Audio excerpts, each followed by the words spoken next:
All right, on this episode of the LPDS, we get into a hodgepodge of different topics in the Junction. It's more like a potpourri episode. So you're going to have to watch the whole thing to know what the topics are. We do some LPDS current events, talk about, the world and some other updates I have questions on, and provide a little bit of a Cage fact update for you. So all that's coming up right now.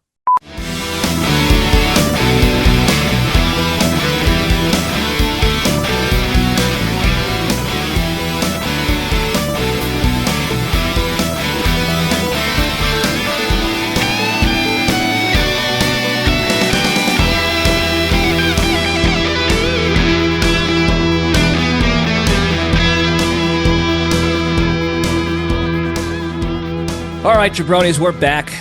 Welcome back to the Libretti Podcast Diary Show. I'm your host, Libretti, the show that talks about nothing but tries to find the lessons in everything, and we have a good time doing it. At least I have a good time doing it. It's definitely an escape for me. I have a lot to learn in this world, podcasting and audio, video, all that stuff.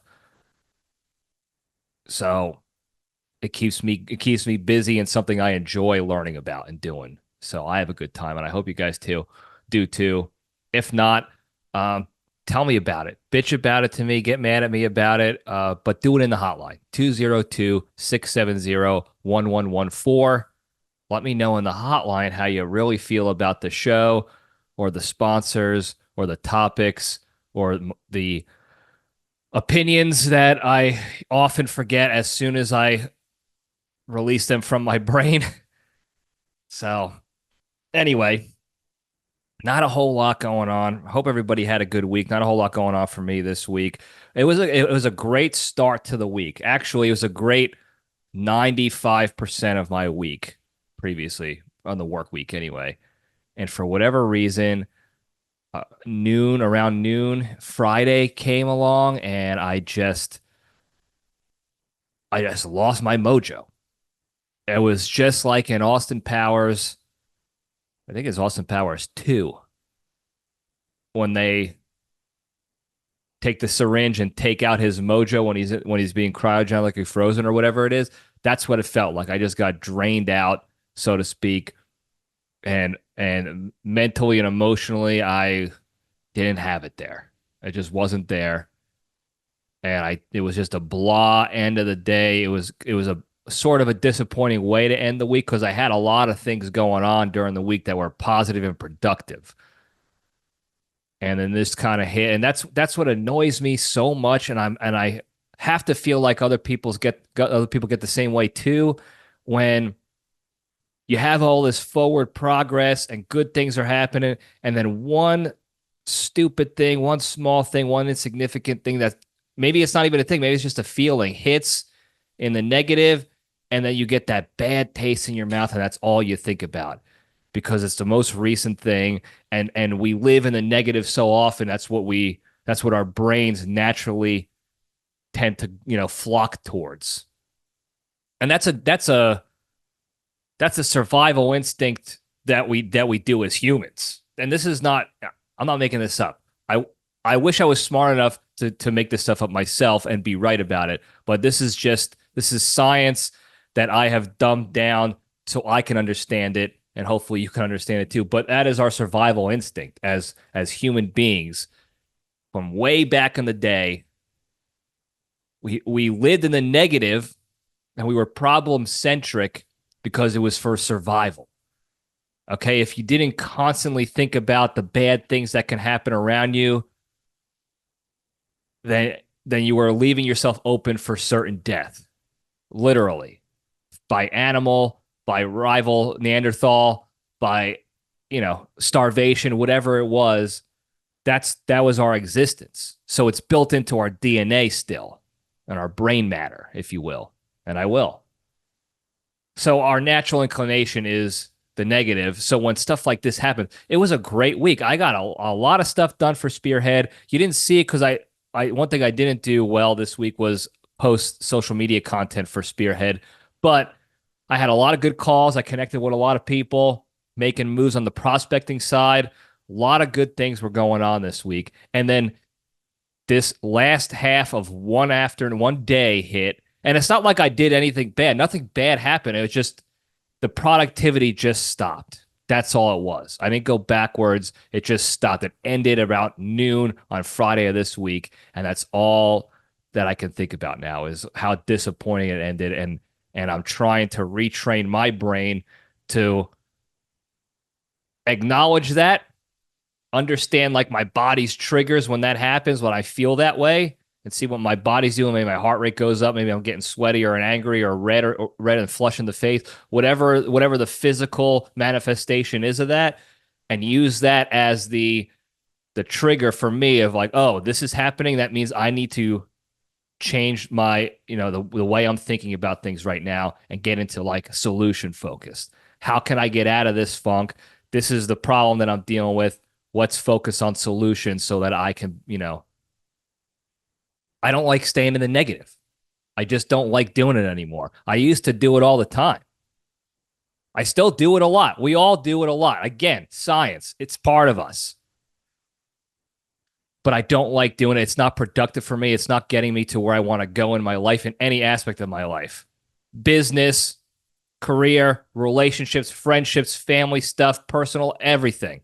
I want to get out of the negative. And I used to almost voluntarily stay in the negative and make up some bullshit excuses why. Oh, I can make jokes, it's funny this way, this and that, it's entertaining, but whatever it was, it's just because I couldn't get my brain to think differently and think better and progress out of it. So I don't like being in that negative position. And I'm continuously always trying to be solution focused and productivity focused and positivity focused, not toxic positivity, not pretending everything's hunky dory when it's not because we don't want to deal with our problems. No, I want to be solution focused so that I create positive outcomes to all situations. That's what I'm talking about. Anyway, that's how my week went.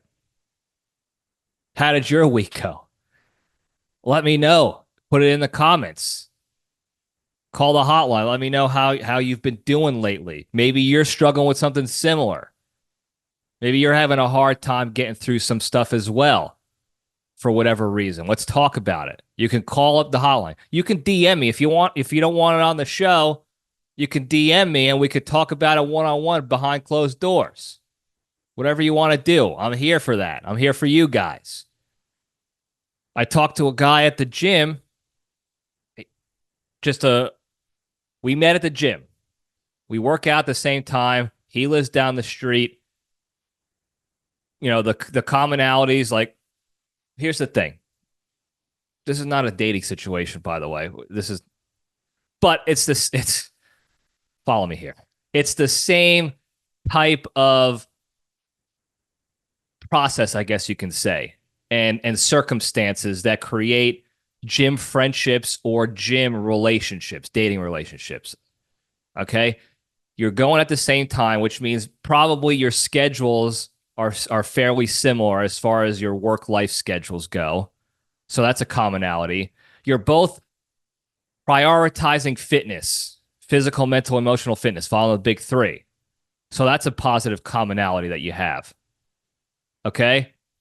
So just by those two things alone, and you're assessing the situation when you're walking by someone or seeing someone and you're interacting with them on a regular basis at the gym. On the dating side, I imagine women are, I don't know what to call it, have their radars up for guys trying to sleaze on them and creep on them when they're trying to work out. So when they see someone who's just going to the gym to work on themselves and be better and not specifically going to the gym to network for their business or try to hit on chicks or hit on guys or whatever, they drop their guard down a little bit. And that's what happened with this fella. I have a number of gym friends that I only know from the gym. And long story longer, we're friends now. He lives down the street from me. He's got a wife and 2 kids. He's got his own business. He's an IT guru. really smart guy, understands the importance of following the big three.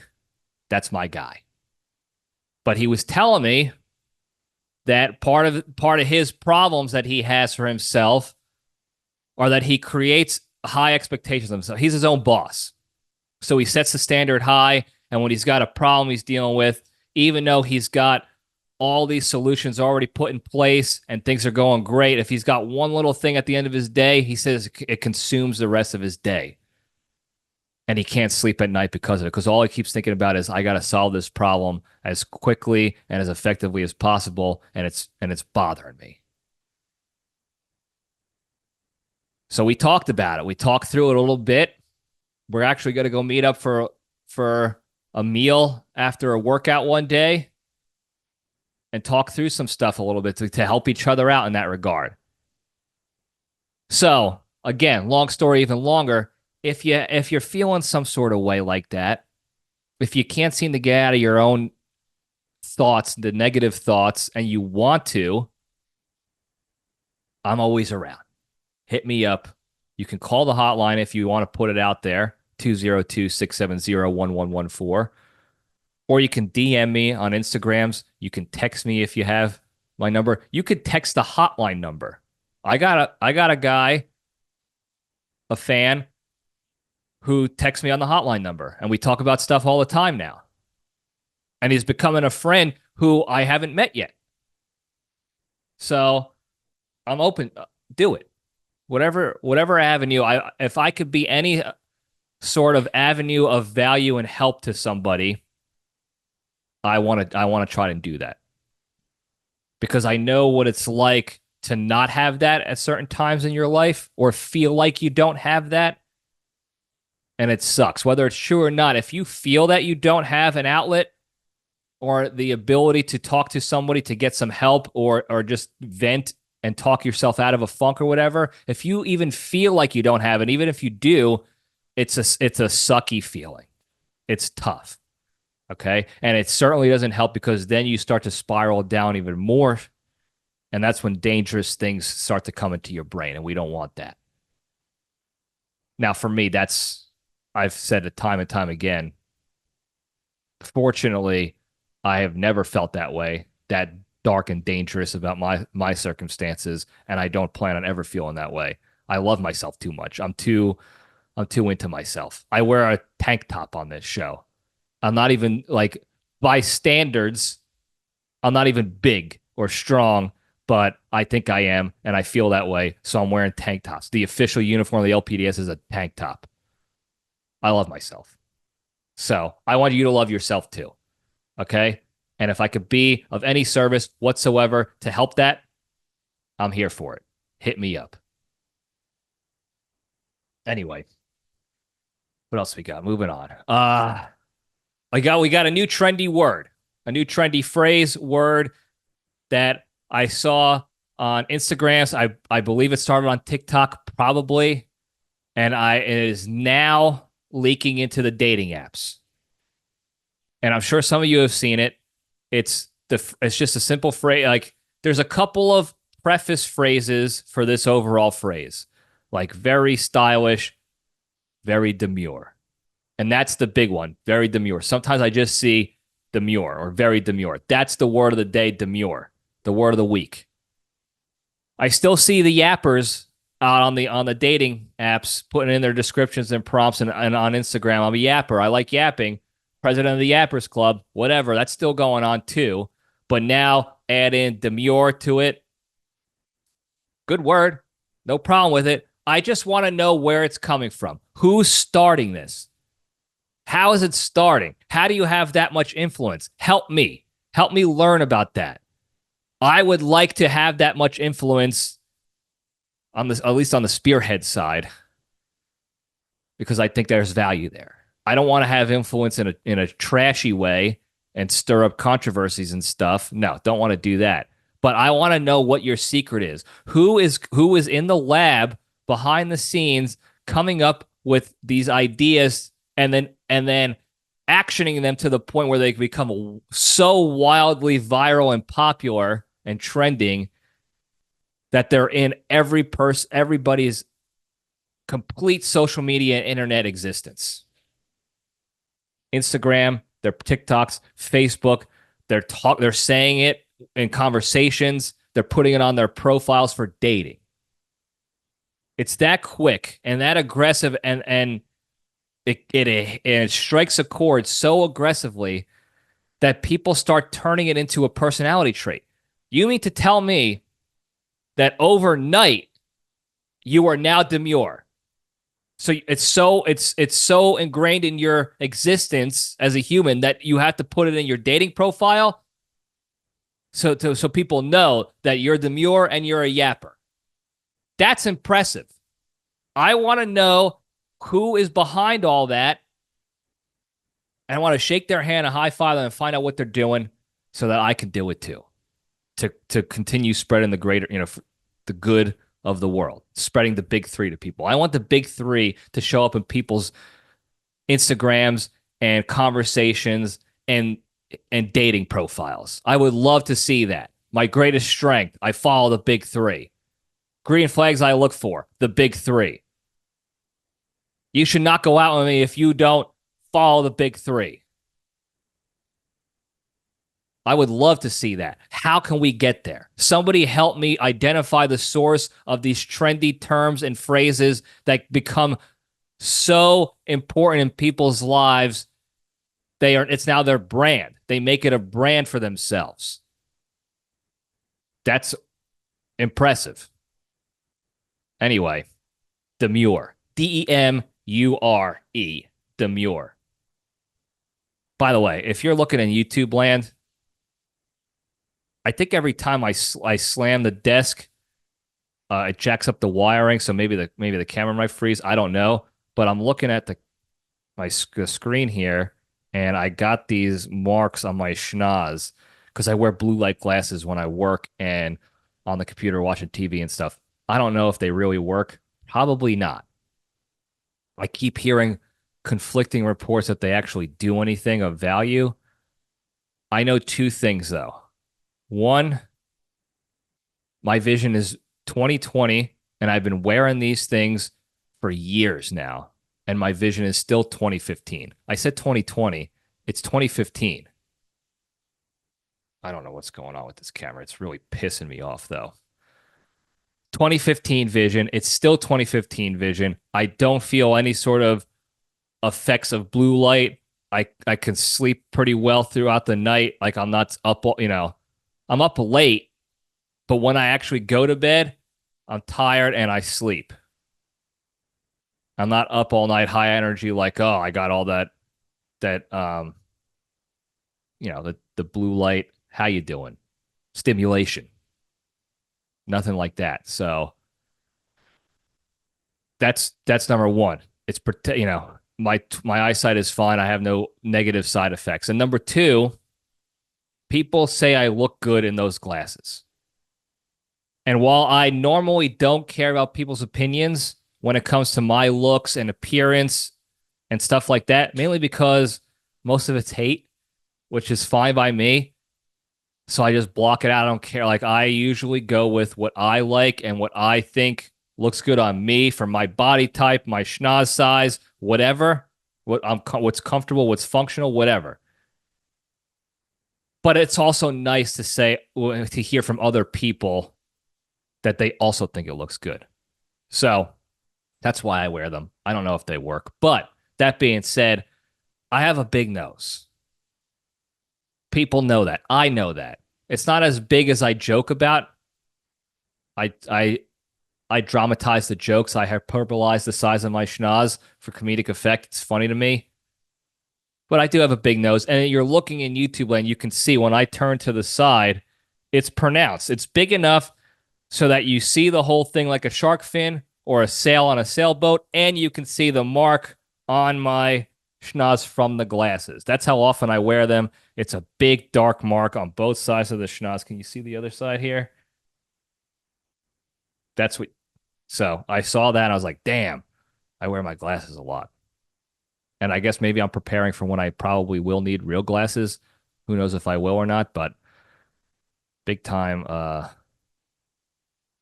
glasses marks here on the old schnoz hole. Anyway, moving on. We got some Yankees updates, sort of. I'm trying to remember where we left off last. All I know is the Yankees are finally starting to make considerations and game time decisions on who's going to close games for them. Because Clay Holmes now leads the league in blown saves. He's a complete wild card. We're talking like 30 to 50% of the games that he pitches, he's going to blow the save. That's absolutely unacceptable. That's absolutely unacceptable when you're supposed to be a closer for a World Series competing team that they keep saying. Absolutely unacceptable. So they've been taking it game by game as to who they're going to put in there to see how it goes. But the overall update for the Yankees in general is if your name is not Aaron Judge or Juan Soto, you're not doing shit for the team right now, unfortunately. There'll be pop-up players that do halfway decent. Austin Wells, I've been very impressed with him lately as the catcher, rookie guy. Still don't know why. As soon as Trevino, the previous catcher, got taken off the injured list, the disabled list, what do they call it? The injured list now? Because I don't like calling it disabled, so it's injured list. As soon as they got taken off the IL, they put him back in, and I have no idea why. Austin Wells has not only been playing better, he's younger, he's got more potential. He is better already than Trevino is at his veteran level. Sit him, bench him. Before, early on in the season, I get it because they were both stinking, so they were trying to figure out who stinks less. But Wells has figured it out enough to be a good 4-spot hitter and protect Aaron Judge a little bit from the cleanup spot. And he's a good catcher, and he's a rookie, and he's doing this. And you're gonna put this guy in, this Corey Davis looking guy.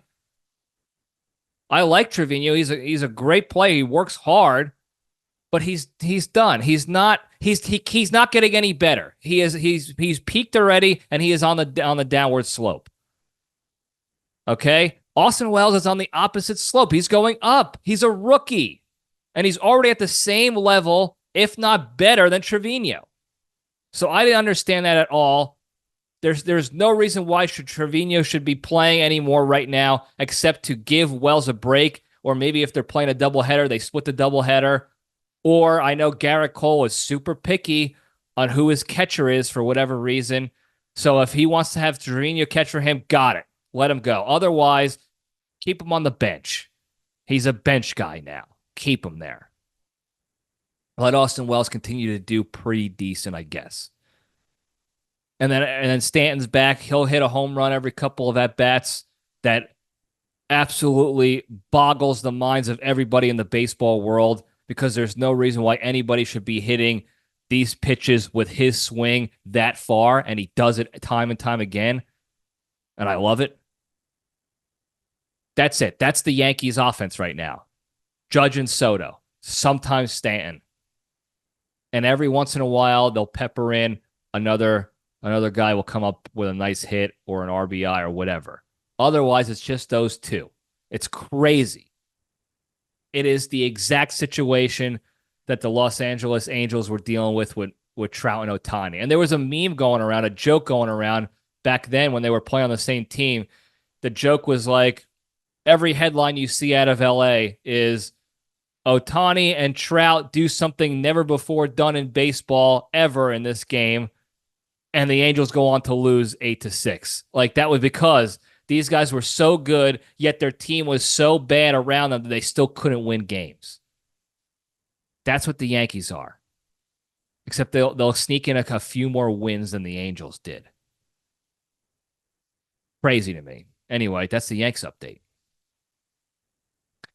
What else we got? The other big news, and I'm not going to talk about it too much because it's politics and there's nothing funny, really. I'm trying to maybe there's something funny in there. It's all a joke to me, personally. But RFK, Robert F. Kennedy Jr., has suspended his campaign for presidency, he didn't drop out. He didn't take his name off the ballot. So you can still vote for him in states where he's still going to be on the ballot in the states he already got approved to be on the ballot. So if you want to vote for him, you still can. That's why he suspended his campaign, but he backed Emperor Trump and showed up at his rally in Arizona. And then the DNC is doing their thing. And those are the big updates. The DNC had their thing. RFK Jr. dropped out. And it's still a clown show. It's still a clown show. The DNC had just a bunch of celebrities and very strange stuff going on there. Just, RNC did too. They had Little John come out for Georgia to give their delegates, and he's singing and dancing and jumping up and down, getting the crowd going. It was just like Hulk Hogan ripped his shirt off for the RNC. I'm not, I don't have any bias here. I think they're both. Here's what I say to that. Okay. These are job interviews. Okay. Despite what people think now and what they've become, you have to go back to the root. Okay. You have to take the LPDS step back and understand what campaigning is. These people are auditioning and interviewing for a job role, for the role of president, a once revered and respected position in this country. And you could say all you want about it being a joke, but Idiocracy nailed it. The movie Idiocracy from 2006, I remember distinctly. I watched that in my apartment with my college roommate, my sophomore year of college. He rented it from Blockbuster in Daytona Beach. And we watched it, and we were laughing, and I was like, this is crazy. Imagine if this happened. And guess what, folks? Guess freaking what? We're living in it now. And if you don't believe me, go back and watch the movie. Okay? Here's another tidbit that I've talked about in the past, and I'll remind everybody again. Think about the most popular lazy person shoe right now, the most popular slip-on shoe, flip-flop combination, whatever that's going on right now that everybody has. Most everybody has. Okay? Crocs, right? Rewind to 2006. Michael Judge, the creator of the movie Idiocracy, was trying to come up with was trying to find a shoe or footwear that he could put on the cast, like especially the extras and stuff, that would show like that's something that idiots would wear, that lazy sheep idiots would wear. And that's how Crocs were invented. He went to like their designer or whatever, and the Crocs company came out and was like, we're making this shoe. And he looks at it, he's like, this is perfect. This is exactly what dope, lazy, sheep type people would wear. And that's what they wore. So again, if you don't believe me about Idiocracy, I laughed about it in 2006, 2007 when I watched it. Now that's not so funny anymore. And that's what these campaigns have become. It's a job interview, folks. Please remember that, okay? And that's all I want to say in general about politics as we continue to get it shoved down our throats with all this crap that they're sending, all these bullshit headlines and the pomp of circumstance and the drama that they're cooking up and the chaos they're going to cook up continuously. It's a job interview, okay? Think about what you would do when you're looking for a candidate to hire for a position, okay? You interview them, and then you look at their track record. Maybe if you're thorough, you'll call up their previous employers and find out some peer reviews from them or previous employer reviews. But you look at their track record and you interview them. Okay? They're showing up to their interview. They're not even showing up to their interview. They're sending celebrities to their interview to interview on their behalf. And they give them a script And they're like, do your celebrity stuff. Do what you're good at. Well, John, you're good at singing songs and hyping up a crowd. Hulk Hogan, you're wildly entertaining. You're Hulkamania. You captivated millions of people by ripping your shirt off. Oprah, you captivated millions of people by giving them lip gloss and cars under their seats. Get out there and interview for me. I'm not going to take the interview. I'm applying for, an accountant position. I'm going to send my biggest celebrity that I'm friends with. Imagine me sending Nic Cage. I wish I knew him. Imagine me sending Nic Cage to a job interview for a sales manager job or something like that.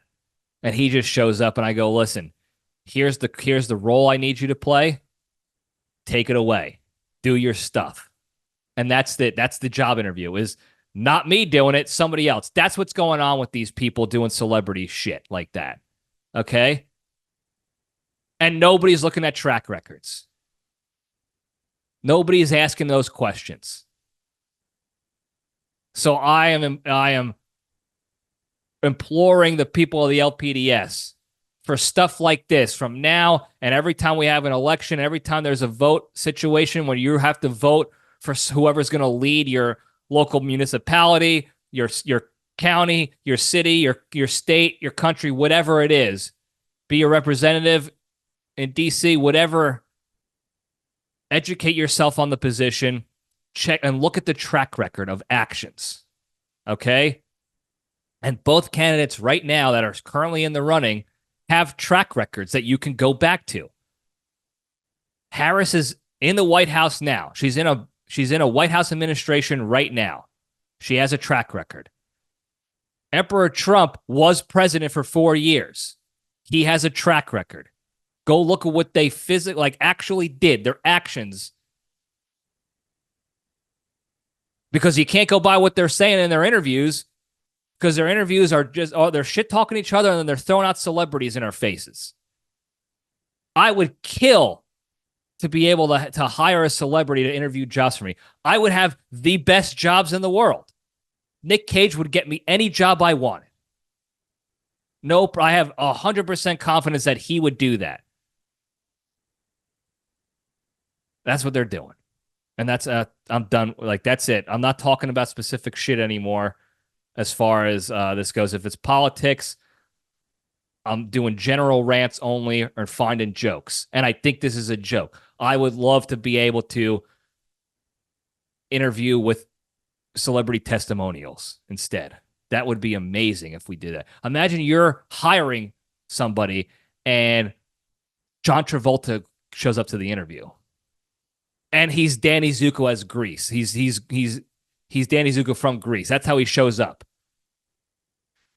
You're trying to find an IT supervisor for your company, and Danny Zuko pops in with the rest of the T-birds in the back, and he's popping collars, and he's finger pistols, and he's combing his hair. And he's like, oh my god. And he's doing all the stuff that he did as Danny Zuko, which was wild stuff. And he's humping the air and dancing, and they're all dancing and humping the air in the background with him. And he's singing about dirty sex-themed songs about cars and sex and doing dirty stuff with chicks back in the 50s and 60s. And that's the interview. That's your IT guy. That's your new IT supervisor. T-Birds, Danny Zuko. That's amazing. That is amazing. I would love that. I would love to just be in the room to see somebody do that. Like the balls somebody would have to be like, I'm not interviewing. I'm not doing my own interview. I'm doing that instead. I'm sending in a ringer. Amazing. Anyway, I think that's all we got in current events. I don't know. I'm leaving soon for family trip stuff up in New Jersey. So I'll be recording early for the next episode. So I might miss some funny current events that I'll miss out on some bad jokes that I make. But I'm going to try to maybe do a recording while I'm on the road for a couple weeks from now. I got to see how that's going to work, but I'd like to do another road recording. If I do, keep in mind there will be no sponsor read. The format will be slightly different. There'll still be a cage fact, but there'll be no sponsor read. It's really going to be more flying off the handle, talking about the trip, getting Randy in the background a little bit, and we want to make sure it's entertaining but also safe. I do like the road trips. I love road trips, and I do like sharing that stuff with you guys. So that's why I want to do it. But I don't have a production crew or someone who can handle all the camera work and audio and stuff. So I set it up from a truck stop, and then I roll with it. So I'm not going to be reading while driving and doing all that on the safe stuff. So stay tuned for that. If it happens, I'd like to make it happen. So we'll see. With that, we'll get into the good stuff. And we'll step into the cage.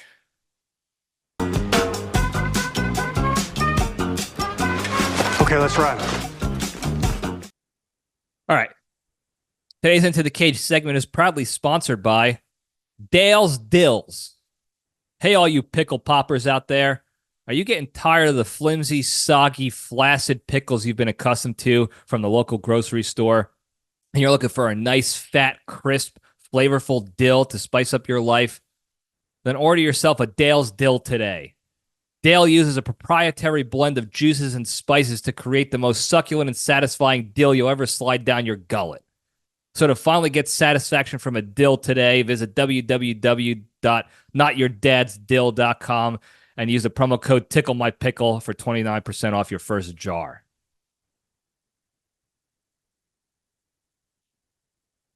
These are the sponsors, folks. These are the sponsors that you get week in and week out. Dale's Dills. Anyway, the Cage fact. Light week for Nic Cage updates and facts. But a couple things. Well, this is Cage adjacent. His son has pled not guilty to the assault charges that he was arrested for and turned himself in for. He turned himself in because he had a warrant out for his arrest, not because he claims he's pleading guilty. He pleads not guilty. He said his mother's got problems. That's all they really said about it. So who knows what's going to happen with that? Likely go to trial. Maybe they'll settle out of court. Maybe they'll drop charges. I don't know what's going on, but that's the only update they have on that with Nic Cage's son. The other stuff here. This one frustrates me because they're talking about it's an update to the National Treasure 3 movie and script that they're talking about. The update is that they're still working on the script. They're writing it. It's all going well, but they don't have confirmation that A, Nic Cage is going to be in the movie, or B, that they're even writing in his character. They keep saying we're likely writing the script to include Ben Gates and the blonde lady, the when they were a couple. I forgot her name in real life and her character name. They haven't even confirmed it. They keep saying like it's probably going to happen. So there's no confirmation. All they confirmed was that the script's being written.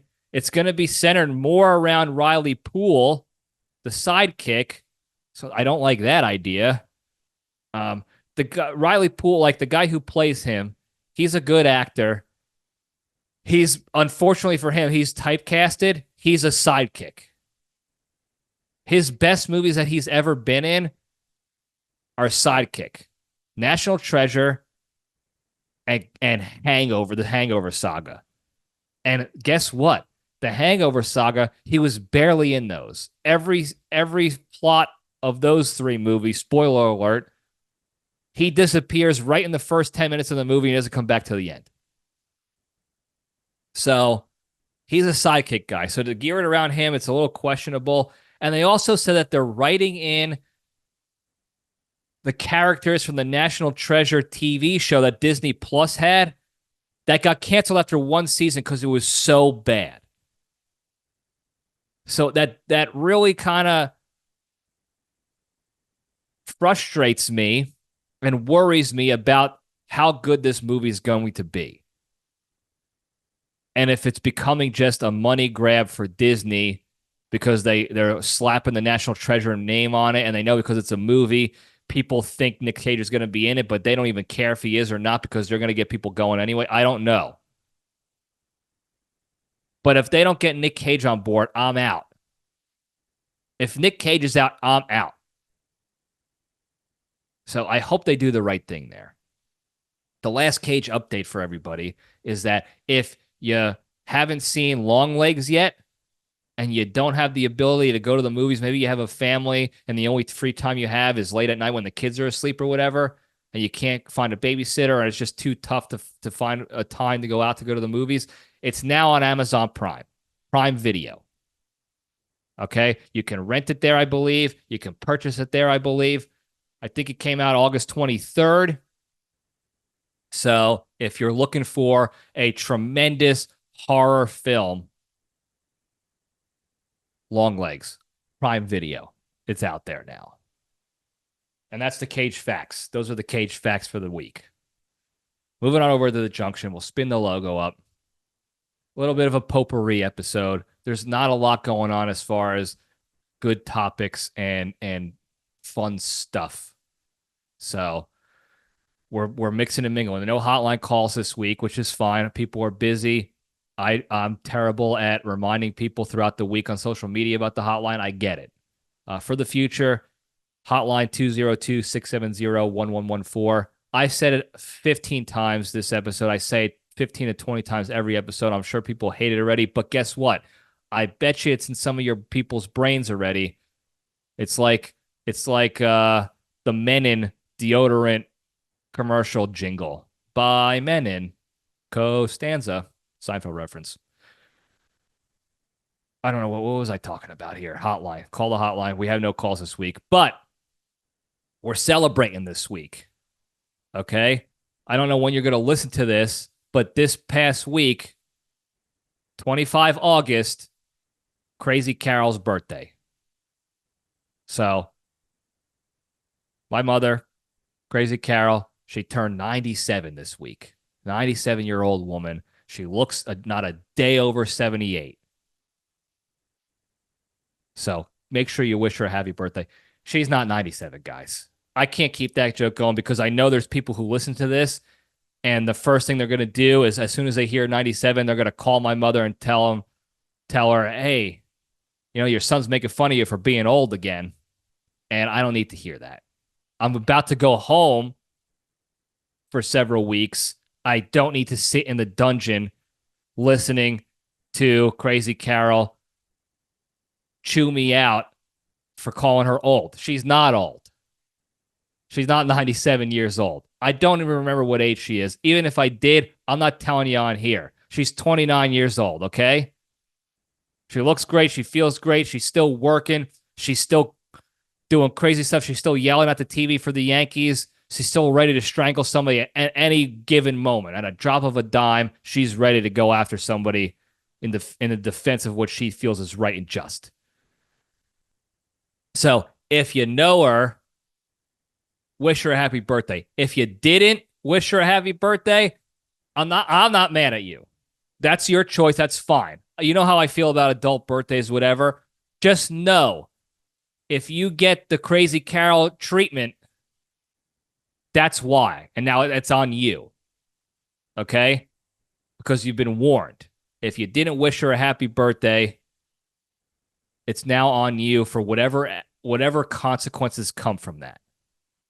Okay? And I know this. I'm not trying to see those consequences. Okay?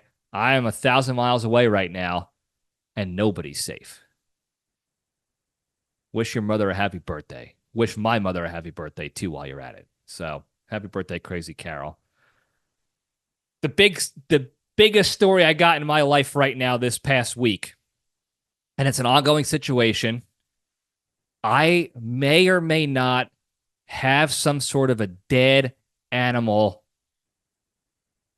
in my house. Here's the backstory real quick. I'm washing my laundry. I put it in the dryer. I close the door almost all the way in the laundry room so I don't have to hear it, because I can dry while I'm, doing laundry while I'm working or watching TV or whatever, and I want to hear the thing on. So I close the door. Dryer's done. I open the door to take the clothes out. I open the laundry room door, and it smells like a rotting carcass in there. And it's not bad, but it hits you as when you open the door. It's like, crap, maybe I cooked a mouse or something in the dryer. Look inside the dryer itself, nothing. But what I smell is coming from that back corner where the dryer is. So I think it's either in the dryer vent, the ductwork, or or somewhere in the wall of the dryer vent that goes outside, that vents the air outside. So I remove the vent, the pipe. How you doing? To see if maybe it comes out right there, and it's an easy fix. There's a dead thing. I can take it, get rid of it, and be done with it. But I did that. It was a pain in the ass to do that because this house is older. This house got flipped a few years ago, but the general construction is older, and the flippers of the house half-assed a lot of stuff. And one of those things was that they did not upgrade the exhaust of the dryer situation, so the hole and the connector in the wall for the dryer vent does not match up with today's day and age of vent piping. So it's not as easy to just put the vent tube from the dryer onto the exhaust hole in the wall and then just clamp it together. I have to clamp, duct tape, and then use that metal looking like heat tape around that to keep it together and also keep the air, the exhaust air going into the pipe and not into the laundry room. So I had to take all that off, and it was a pain to put it on to begin with. It took me too much time the first time, way too much time. And I had to do it again to look for this damn possible dead animal. And wouldn't you know it, nothing was there. I even stuck some sort of I had like a plumber's snake that I stuck up the exhaust through the wall to see maybe if I can shake something out and get it to drop down, but nothing. So now the next step that I have to take, and I haven't done it yet because I'm scared. I don't want to do it. I have to go up into my attic and look to see if maybe there was a break in the exhaust. So now the exhaust is going up in the attic, and that's how the animals got in. A potential animal might have gotten in, or maybe an animal died in the attic, and that's where the odor is coming through that. It's just coming back down through the exhaust pipe. I don't know. But I don't want to find out. My attic is not good. First of all, I have a filtration system on my HVAC. Very quality filtration system. But when they installed it, before I got to the house, they installed the electric work off of the same wiring as the light in the basement or in the attic. So so either you leave the light on all day, and so that the filtration system is on and working, or you take the light bulb out and you just keep the switch on and have the filter going all the time, or you pay for new electric work, extra electrical work, which is what I'm going to end up doing eventually, but it's a low priority because it's not cheap.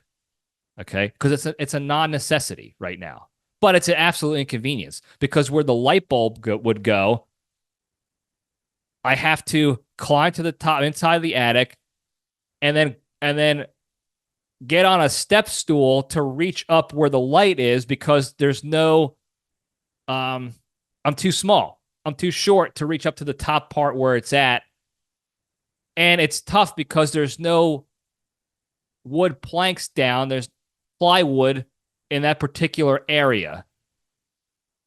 And that's mainly because you have to jigsaw cut the plywood to get it to fit, because whoever put my attic set up, they just put a bunch of pieces of 2x4s as pillars all throughout the attic. So you can't walk there. You can't turn it into a living space, and insulate it and get AC going in there. It's too small for that. And the way the pillars are all over the place, you can barely walk through there, and it makes it a nightmare to install floorboards so that you can walk over the insulation and the beams to get from one place to another. So I've been able to put some floorboards up there for now, but not everywhere in the basement or in the attic. And part of that area is where the light is. So that's number one. Number two is the steps, the ladder, the fold-out ladder is cheap and flimsy and about to break at any given moment. And I don't feel like having to buy a new one yet. I need to get a new one, but I don't want to do it right now. So that's going to be a problem. The more I walk up on that thing, the more likely it is to break, and it's going to be a pain. And then once I get up there, there's a whole number of other issues I got to worry about that are currently not issues because I'm not physically up there. It's just like the mindset of like, if I hide behind this dumpster when a robbery's going on, there's no robbery going on.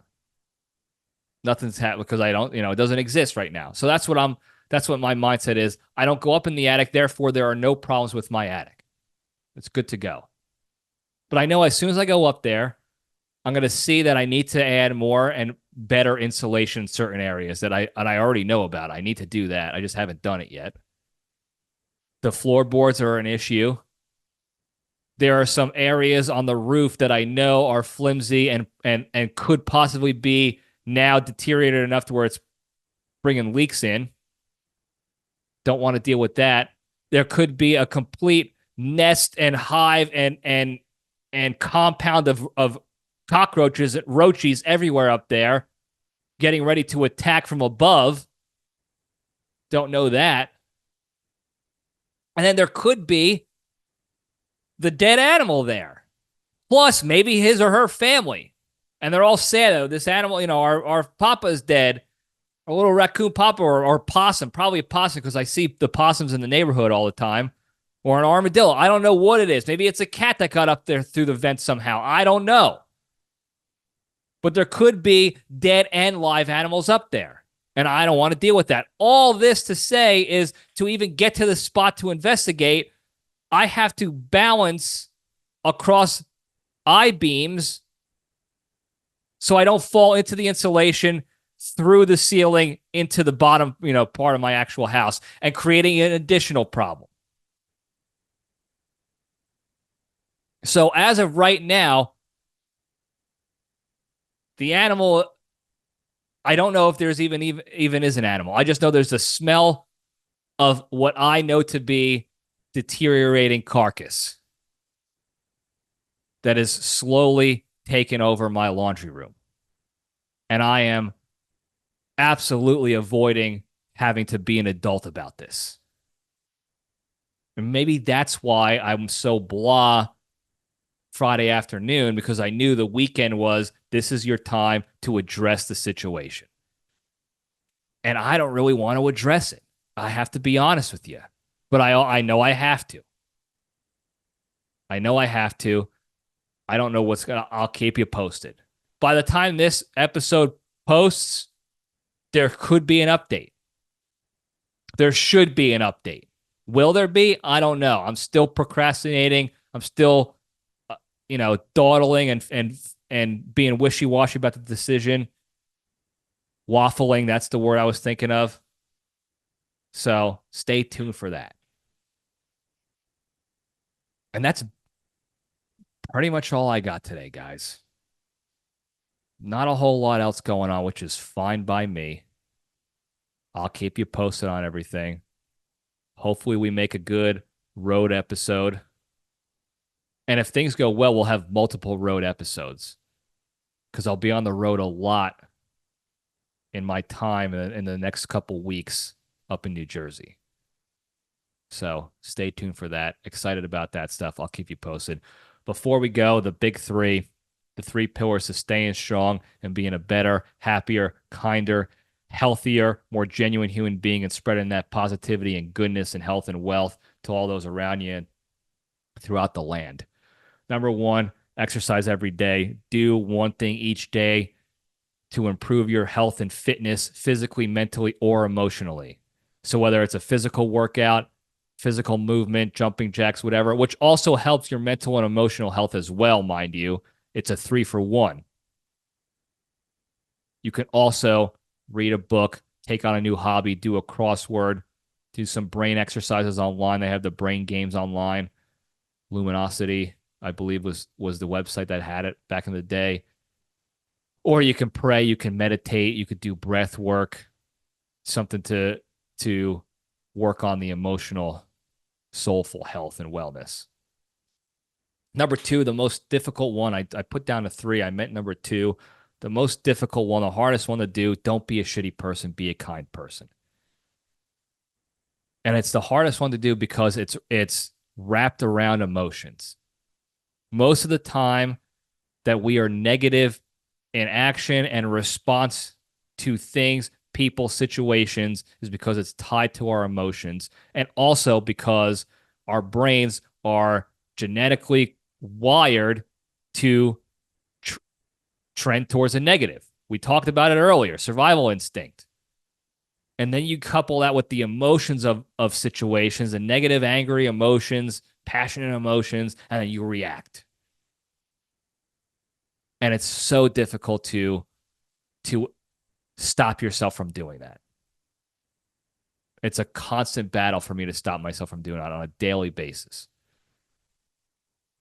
But I'm asking, when that situation arises, to be shitty and negative for whatever reason, even if the person deserves it or you think they deserve it, or you think you're doing something good by putting something negative out there, take the LPDS step back, detach from those negative emotions, and just omit yourself from the situation. Just don't do anything. Or write it down in a journal on a piece of paper and then throw the paper away. Like, you could get out the anger and then let it go that way. That way you're minimizing the negativity and shit going on in the world, and you're allowing yourself the capacity and the freedom of space and movement and mindset to go focus on more positive, productive things with your lives. Number 3, the most important one. Be genuinely thankful and grateful for all the good you have in your lives. Because you never know when you're going to lose those things. At any given moment, that could be gone. That good stuff can be gone. And it can be something as simple as a good feeling. I talked about it earlier in the episode. I was feeling great all week.